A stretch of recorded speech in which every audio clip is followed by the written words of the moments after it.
पता है हमें परमात्मा क्यों नहीं मिलता? क्योंकि एक तो हमें उसकी चाहत नहीं है, दूसरी बात उसके बिना हमारा काम चल रहा है। हम देख रहे हैं कि बाहर सारी वस्तुएं हमारे सुख सुविधाओं के लिए उपलब्ध हैं। दुख होता है तो हमको याद आता है भगवान की, हे भगवान संकट दूर कर दो, हे भगवान मुझे चलता फिरता उठा लो। लेकिन हम उसे जानना नहीं चाहते, और जानना चाहते ही नहीं, इसलिए उससे प्रेम भी नहीं होता। क्योंकि जहाँ हम थोड़े से प्रेम करें परमात्मा से तो फिर वो प्रकट हो जाएगा। जैसे एक माचिस में तीलियाँ तो रखी रहती हैं, लेकिन घर्षण के बिना उसमें चिंगारी उत्पन्न नहीं होती, और एक चिंगारी काफ़ी होती है सूखे भूसे को जलाने के लिए।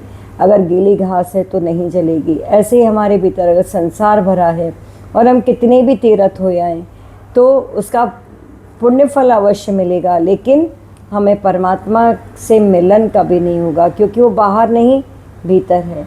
और वही मेरे स्वरूप में घुला मिला है। जो कुछ भी है वही परमात्मा है। लेकिन इस ये जो हमें अनुभूति होती है, अपरोक्षानुभूति जिसको कहते हैं, क्योंकि वो इंद्रियों का विषय नहीं है। हम उसे मन से नहीं जान सकते, बुद्धि से नहीं जान सकते, नेत्र से देख नहीं सकते। लेकिन हाँ, ज्ञान दृष्टि जब हमारे भीतर जागृत हो जाती है तो हम उसे सर्वत्र अनुभव करते हैं। सर्वत्र अनुभव नहीं, अनुभूति करते हैं।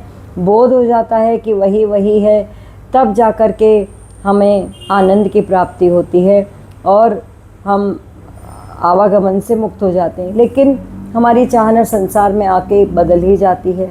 हमें वही चाहिए, अधिक से अधिक पैसा चाहिए। पैसा कोई बुरी बात नहीं है, होना ही चाहिए, और अधिक के चाह भी बुरी नहीं है। लेकिन हमारी मति अगर भटक जाए, मति केवल एक ही चीज़ में लग जाए, संसारी विषयों में, और हम देखते हैं जो भी कुछ यहाँ से प्राप्त है, इवन हमारी बॉडी, हमारा शरीर, ये भी तो हम छोड़ कर ही जाते हैं ना। क्योंकि ये सब एक कृति है, एक कल्पना है, एक स्वप्न लोक जैसे हमारे भीतर बन जाता है और हमारे भीतर से मर जाता है। या परमात्मा में उठा हुआ एक लहर मात्र है ये सारा यूनिवर्स, इससे अधिक कुछ नहीं।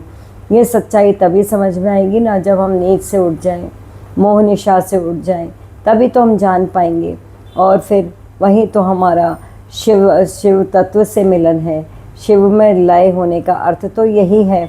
ब्रह्मा क्रिएटर, विष्णु पालनकर्ता, और शिव में हमें लय होना है। वो डिस्ट्रॉयर है, अर्थात जो कुछ भी सृजन हुआ है उसका विसर्जन वहीं होता है जहाँ अध्यात्म है, जहाँ एक ही तत्व है, जिसे कहते हैं तत्वमसि।